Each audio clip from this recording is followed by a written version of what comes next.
What's going on, guys? This is Bruce Matz and your host, Joe. Of course, there's no name yet, but that's neither here or there. Like earlier today when I shot my previous video about the Rose Bowl, I'm going to be going over the Sugar Bowl and just going over some of the top Devy prospects, NFL draft prospects from college football from this game, Ohio State and Clemson. Just giving you my quick reactions, thoughts, and feelings. Obviously, very emotional game. I'm a Ohio State fan, so of course I'm very happy about what happened. Ohio State working Clemson 49-28, but even more from a fantasy football standpoint, NFL draft standpoint, just being able to watch Trevor Lawrence and Justin Fields go off against each other, face off, seeing two great collegiate quarterbacks just hammer each other in a game that had high stakes. Championship game on the line, a bid for that, and just fun to watch. And Justin Fields, man, it's like he was drinking lighter fluid and pissing fire. It was so hot today. He was just bananas good today. He was tossing moonballs all over the field. He was accurate. That hit in the back he took that caused him to come out of the game, and then he just came back and then just lit a dart for a touchdown. Possibly one of the greatest quarterback performances in Ohio State history that I've really noticed in my lifetime. And in this game, he passed for 385 yards, 6 touchdowns. He did throw a pick, but forget about that. Fields is the man. Fields is going to be good when he crosses that NFL stage, and he's NFL ready. He's got the athleticism. He's got the Konami code where he's going to get you that rushing production. It was a joke, people talking down on him these last few weeks just because he had a couple bad games, a couple bad outings. That's just going to happen. Quarterback's not an easy position. All quarterbacks go through that, especially good ones. It just didn't make sense. Saying that players like Zach Wilson, Mac Jones, Trey Lance were better than him was just a big joke and really bad analysis, because none of those quarterbacks have been in this situation, and none of those quarterbacks more than likely or will not be able to perform like Justin Fields just did under this scenario and this pressure. It really, what we just saw was a thing of beauty, and you can't compare him to Dwayne Haskins either. They're totally different quarterbacks, how they read the field, how quick decisions are, and Haskins had a strong arm, but it's nothing like what Fields has.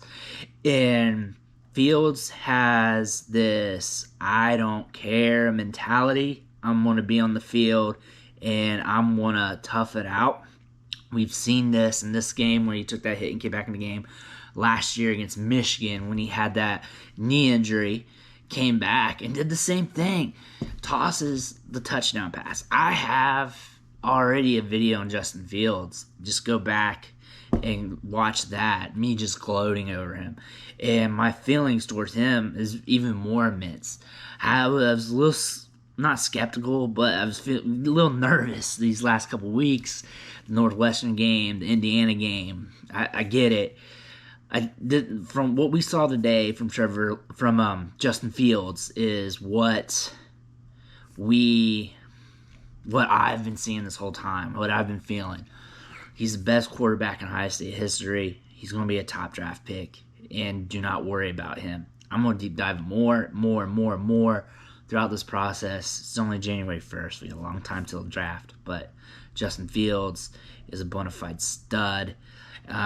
Trey Sermon has been impeccable these last few games. He's really came to his own, looking more like his younger days at Oklahoma, him just running through power, running laterally very well. He's just a very good running back. His draft stock has went up some. He's earned some money. I'm talking like maybe a good D2 guy, day 2 guy, and that helps a lot. I can see him being all right at the NFL level. Carrying the ball between the tackles, doing the gritty work. He can catch the ball a little bit. He is very sound.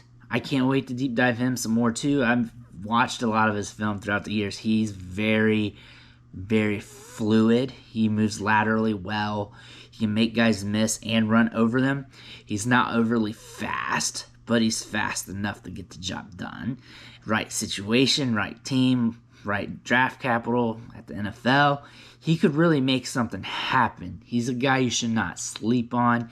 Just because he started this year slow doesn't mean he's bad. Mind you, this is the weird 2020 COVID year where everything was slow for a lot of players. He's going to a new offense. He had to work with Master Teague. It's just been a weird year. Him coming on late at the end of the season and just blowing up. In this game, he had 193 yards and a touchdown on 31 carries, just carrying the load. And Clemson had no answer for him. And he's just really came into his own and improved a lot these few weeks. The receiving game for Ohio State, it wasn't a super explosive day. Chris Olave did catch 6 balls for 132 yards and 2 touchdowns. He had a great day. He's just good. He's a good player. He's kind of undervalued, even though a lot of people talk about him. Like, he should be he should be addressed with some of the top guys at least. He's a good player, runs routes, gets deep, makes the plays, catches the ball, doesn't really make mistakes. Olave's that guy. Another guy who has the potential to produce at the next level, Jackson Smith-Njigba. We saw some of him, 5-star prospect, freshman. I expect big things for him out of Ohio State starting next year. We didn't really see much of Julian Fleming in this game. Him too. I expect him to see a big role, a big boost next year in 2021. And then Garrett Wilson had a quiet game, 2 balls for 52 yards, but he is one of the best wide receivers in the country, and he's only going to improve from here. On the other side, the ball for Clemson, Trevor Lawrence didn't have the best game. He still played well, but it wasn't his best game for him. These games happen. We shouldn't look at this game here and just knock him down. That is bad process. That's kind of like what I thought was bad process for Fields, knock him down because of the Northwestern game or the Indiana game. It just happens. It's football. You're going to get over a sample bad games. That's just how it is. Trevor Lawrence, it wasn't really a bad game. He tossed for 400 yards, 2 touchdowns, threw a pick.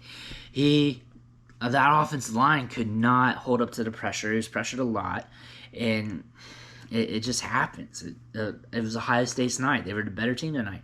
They could have played 100 times, and Clemson won 50 of them, 40 of them, 60 of them. It just wasn't their night tonight. It's just what it was. They shut down Travis Etienne to just 32 yards and a touchdown. Travis Etienne looked like he was going to start off big in the beginning of the game. They were getting him on the edge. He was showcasing that speed. Ohio State said, no way. Put the clamps down. Etienne is going to be one of the top draft prospects in this year's draft. One of the things I like about him most is his speed. He catches the ball well. There was some, I don't think many people remember, it was around his sophomore season where he mentioned he wasn't very confident catching the ball in the backfield. Really improved on that. It's gotten better. And with him catching the ball in the backfield, with how fast he is, and him getting the ball in open space, it makes him really dangerous.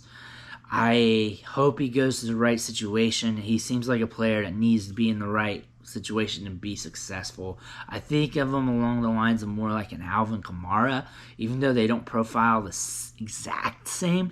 It's just if he can go to a place where they get him the ball in space, get him check downs, use him as a PPR option and between the tackles like kind of Kamara, then he could be very successful. He's a good back. He's very good. He's got the skill set of this speed, this explosiveness, this burst that not many backs have. It's different, and that could really aid him to be very productive. When it comes to the receivers, Cornell Powell went off for 8 catches for 139 yards. Mari Rogers going in for this year's draft. He's a player that's really flying under the radar.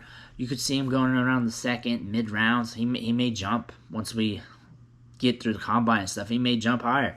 Who knows? But Mario Rodgers is a guy that's really been slept on by a lot of analysts and stuff. I expect we'll hear more chatter about him come draft season. I guarantee it. E.J. Williams is a young player you want to pay attention to because he has been stepping up for the team, getting targets and catching balls. And Frank Ladson, of course, he didn't do much in this game, but going forward next year, it's another player. Joe Nagata wasn't in this game, but he is probably the most coveted wide receiver on the roster, so I would be looking into him. But overall, Clemson's a solid team. Ohio State's super solid. And this was a fun game to watch, especially as a Buckeye fan. Thank you guys for watching the show. Make sure you hit that subscribe button. Make sure you hit that like. Help me out on the algorithm. Leave some comments. Let me know if there's something you like, didn't like, whatever. Or if you have any questions, I'll field those as well.